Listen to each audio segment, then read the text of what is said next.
আমার প্রিয় সাথী এবং বন্ধুগণ, অগাস্ট মাসের 5 তারিখ ফ্যাসিস্ট শেখ হাসিনা ছাত্র জনতার গণ অভ্যুত্থানের মুখে বাংলাদেশ ছেড়ে পালিয়ে যেতে বাধ্য হয়েছিল।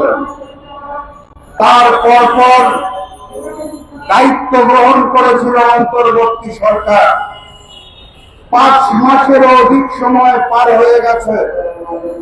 তারা দায়িত্ব নেওয়ার পর থেকে বাংলাদেশের প্রত্যেকটি গণতান্ত্রিক রাজনৈতিক দল, প্রত্যেকটি স্বাধীনতাকামী সংগঠন এবং বাংলাদেশের জনতা স্পষ্ট ভাষায় একবার নয়, দুইবার নয়, বারবার করে তাদেরকে অনুরোধ করেছে, বিনয়ের সাথে বলেছে, দেখা সাক্ষাৎ করে বলেছে, বৈঠকের মাধ্যমে বলেছে, মিছিল মিটিং এর মাধ্যমে বলেছে, আপনারা একটি রোড ম্যাপ ঘোষণা করুন। অত্যন্ত দুঃখজনক হলেও সত্য, 5টি মাস পেরিয়ে যাওয়ার পরেও অন্তর্বর্তী সরকার একটি রোড ম্যাপ সুস্পষ্টভাবে ঘোষণা করতে পারে নাই। আমি জানি না কি কারণে, কার প্রয়োজনে, কার প্ররোচনায়, কোন উদ্দেশ্যে অন্তর্বর্তী সরকার একটি রোডম্যাপ ঘোষণা করার জন্য বিলম্ব করছে। অনেকেই আমাদেরকে ভুল বোঝে, অনেকেই মনে করেন দ্রুত একটি নির্বাচন দিয়ে আমরা বোধহয় ক্ষমতায় যেতে চাই, এর জন্য রোডম্যাপ চাচ্ছি। রোডম্যাপের অর্থ হচ্ছে দায়িত্বশীলতা। একটি রোডম্যাপ মানে শুধুমাত্র নির্বাচনের দিন ঘোষণা নয়।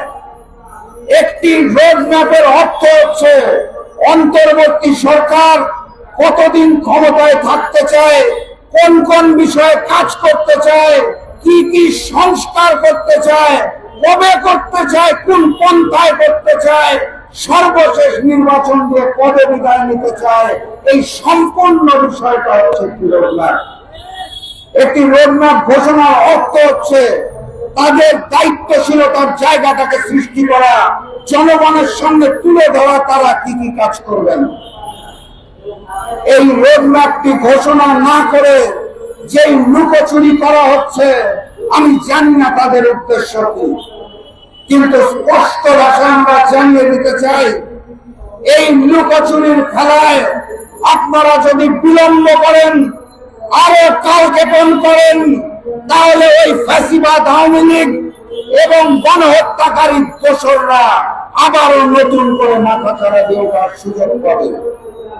অতএব অন্তর্বর্তী সরকারকে স্পষ্ট ভাষায় জানিয়ে দিতে চাই, আর কালক্ষেপণ বিলম্ব করবেন না। দ্রুততম সময়ের মধ্যে রোডম্যাপ ঘোষণা করুন, নির্বাচনের দিনক্ষণ ঘোষণা করুন এবং বাংলাদেশের জনতাকে ভোটের অধিকার এবং ভাতের অধিকার ফিরিয়ে দিন। এই অন্তর্বর্তী সরকারকে রোডম্যাপ ঘোষণার দাবি জানানোর সাথে সাথে আমি আরো একটি দাবি স্পষ্ট করে জানিয়ে দিতে চাই। 5 মাস অতিবাহিত হয়েছে, এখনো গণহত্যাকারীদের ঠিক মতো গ্রেফতার করা হয় নাই।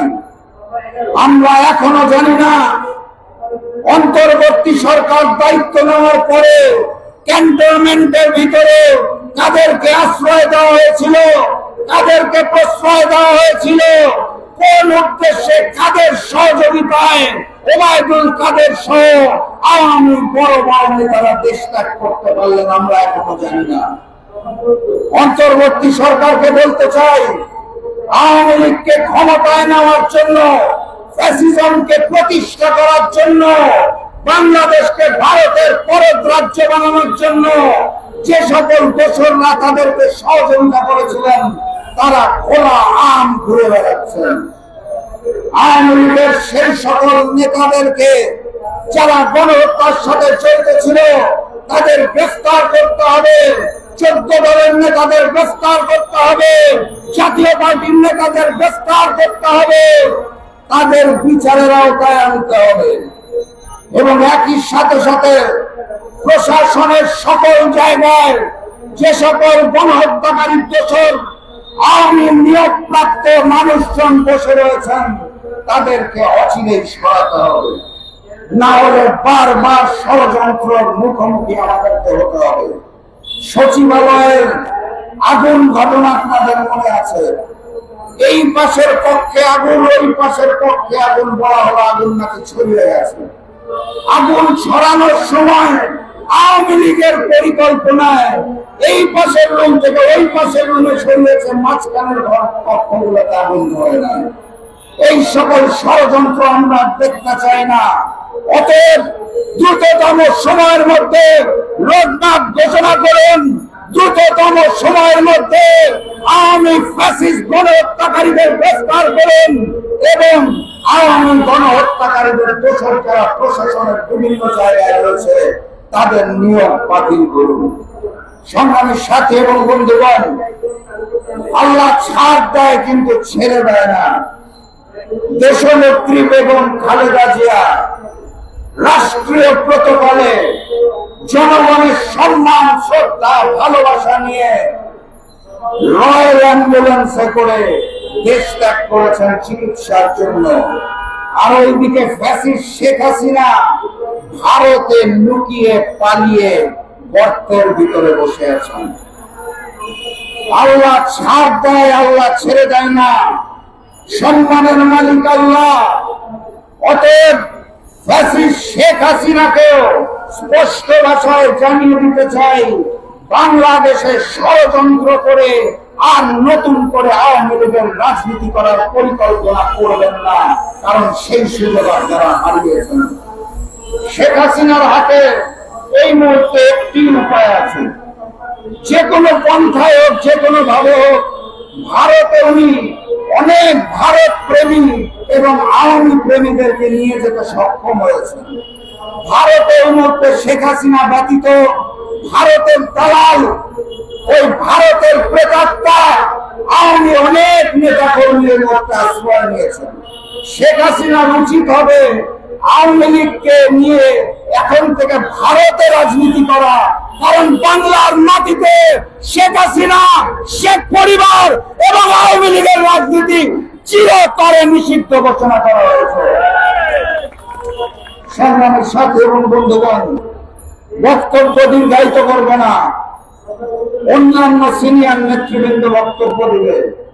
আমি শুধু স্পষ্ট ভাষায় জানিয়ে দিতে চাই, অনেক রক্ত ঝরেছে, নতুন করে আন্দোলনে আমাদেরকে রাজপথে নামতে বাধ্য করবেন না।